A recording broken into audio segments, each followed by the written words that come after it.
Fala pessoal, eu sou Rafael Otaiano, sejam muito bem-vindos ao meu canal. Aqui trago análises e opiniões pessoais sobre política e empreendedorismo. E se você gosta desse tema, lembra de se inscrever no canal, compartilhar esse conteúdo. Vamos ao nosso acompanhamento semanal de governo, semana 16, começa agora. PL das fake news, também conhecido como PL da censura. O governo está tentando emplacar um projeto de lei que justamente permite que o governo exerça ainda mais controle sobre o conteúdo nas redes sociais. Para algumas pessoas, isso pode ser para tentar inibir organizações ou influências de pessoas que queiram fazer o mal, como a gente viu recentemente na questão dos atentados em escolas. Todavia, lembre-se que o governo ou os governos autoritários sempre se aproveitam de momentos de comoção social para emplacar os atos mais drásticos que acabam depois eliminando muitas das liberdades conquistadas. Uma delas, nesse caso, é a liberdade de expressão. Imagina que o governo dali para frente vai poder dizer que determinado conteúdo pode ser um conteúdo fake, pode ser um conteúdo golpista, um conteúdo antidemocrático, e nessas horas a gente nem sabe se pessoas como eu vão conseguir expressar suas opiniões em relação a governo, em relação a gestores ou políticos de forma geral.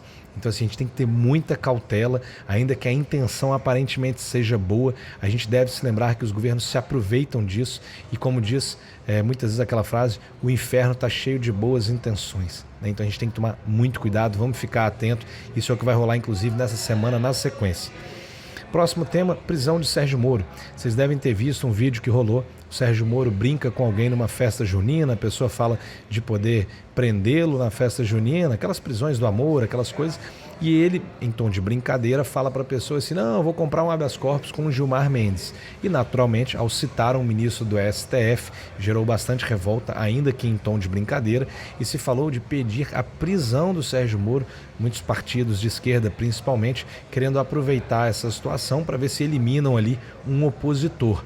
Então isso foi bastante falado, não acredito que vá adiante, até porque o próprio parlamentar tem ali a sua imunidade e o contexto no qual ele foi colocado era um contexto de brincadeira, da sua estrutura, ele não estava de fato fazendo nenhuma acusação ao ministro, mas a gente nunca sabe no Brasil, tudo é muito incerto, Próximo tema, MST invade e volta a invadir, a gente já tinha anunciado isso inclusive, não é nada coincidência, dessa vez invadiu terras em Aracruz, no Espírito Santo. Então vejam que o MST continua fazendo invasões e o que causa mais estranheza é que a pessoa que é o responsável, a pessoa que está à frente de todo o movimento, o Stedley, estava inclusive com o Lula na viagem à China. Então assim, provavelmente bancado pelos recursos do próprio governo, do pagador de imposto, e agora pegam e invadem terras produtivas aqui. Então assim, não faz o menor sentido, a não ser que essas sejam ações coordenadas com alguma outra finalidade, que eu acredito costuma ser causar desconforto ou causar uma certa comoção social e até tirar foco das outras coisas que não estão sendo feitas ou que estão acontecendo no governo. Então fica aí o alerta. Próximo, DPVAT. É isso mesmo, lembra daquele seguro contra acidentes pessoais no trânsito? Pois é, pode voltar a ser cobrado das pessoas a partir de 2024. Para muita gente faz sentido, para outras pessoas é só mais uma forma de ganhar dinheiro sem necessariamente gerar resultado. Agora, o governo, como vocês bem sabem, está em busca de arrecadação.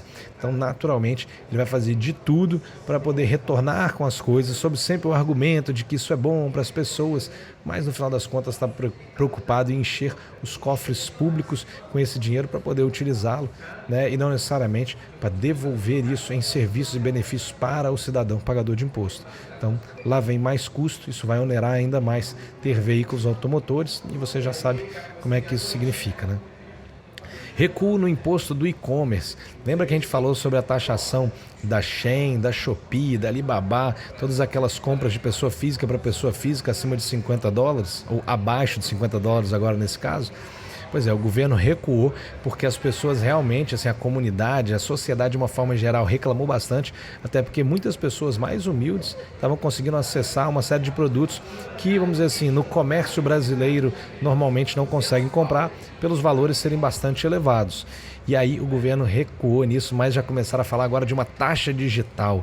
No final das contas, não conseguiram emplacar a narrativa de que esse imposto, essa taxa não é cobrada das pessoas, mas é cobrada das empresas. Lembrando que as empresas cobram essa taxa, no final das contas, ao colocar o seu preço, enfim, de uma forma geral. Então não conseguiram emplacar essa narrativa e parece que de alguma forma ainda vão tentar tributar ou cobrar isso, né? A Shein ainda fez uma alegação de que vai gerar 100 mil postos de trabalho no Brasil até 2026. Eu acho muito difícil, porque se tem uma coisa que eles não conhecem, é toda a estrutura para poder se produzir no Brasil, e como a gente costuma falar, empreender no Brasil não é para amadores. Então assim, nem os custos dos impostos do que eles vão adquirir ou produzir aqui, eles não têm noção. Então assim, o preço vai ficar mais caro, e aí na hora de poder concorrer com as outras empresas brasileiras, dentro das condições brasileiras, vão ver que vai ser muito mais difícil chegar nos preços baixos que eles conseguem fazer, trazendo isso lá da China, onde a legislação é muito diferente, as condições de trabalho das pessoas são muito diferentes, né? Então assim, vamos ver o que vai acontecer aí pela frente. Novas imagens, 8 de janeiro, vocês todos devem ter acompanhado nas mídias, né, várias imagens do ministro, ou do representante ali do GSI, um general que está junto do Lula há mais de 20 anos, e estava ali na noite do dia 8 de janeiro, ou na tarde do dia 8 de janeiro, dentro do gabinete, né? GSI, para quem não sabe, é o Gabinete de Segurança Institucional, ou seja, pessoas que estão ali coladas com a segurança do presidente da República, das repartições ali onde ele está. E foi muito estranho, porque nessas imagens, ao mostrar essa pessoa lá dentro, né, levanta-se a ideia de o que ele estava fazendo lá, por que ele não mencionou que estava lá dentro antes e por que essas imagens não tinham sido acessadas até então, né? Então assim, logo, aí vamos para o próximo tema, isso conecta com a CPMI, que volta a estar em alta, muita discussão sobre isso, pessoal querendo, todos os parlamentares, senadores e muitos que não tinham assinado ainda, acabaram assinando a CPMI por entender que é importante esclarecer os fatos e o que essas pessoas estavam fazendo ali dentro naquele dia. E demonstrando talvez muitas pessoas possam estar presas quase que como bodes expiatórios. Existe sim essa possibilidade. Além disso, o que a gente percebe é uma mudança da narrativa.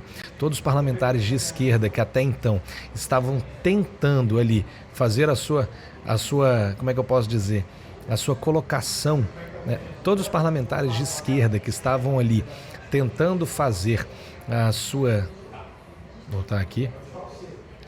Todos os parlamentares de esquerda que não tinham assinado a CPMI e estavam tentando colocá-la em descrédito, agora mudaram a narrativa e não só querem participar, como querem ser a maior bancada para estar liderando esse processo. E no final das contas a gente sabe que não tem nada a ver com liderar, mas tem a ver com controlar os rumos da CPMI, podendo muitas vezes investigar aquilo que eles querem e no final das contas passar pano para aqueles que eles desejam proteger, né? Então assim, não sei até que ponto isso vai ter sucesso, vamos acompanhar de qualquer jeito, muita coisa para poder acontecer.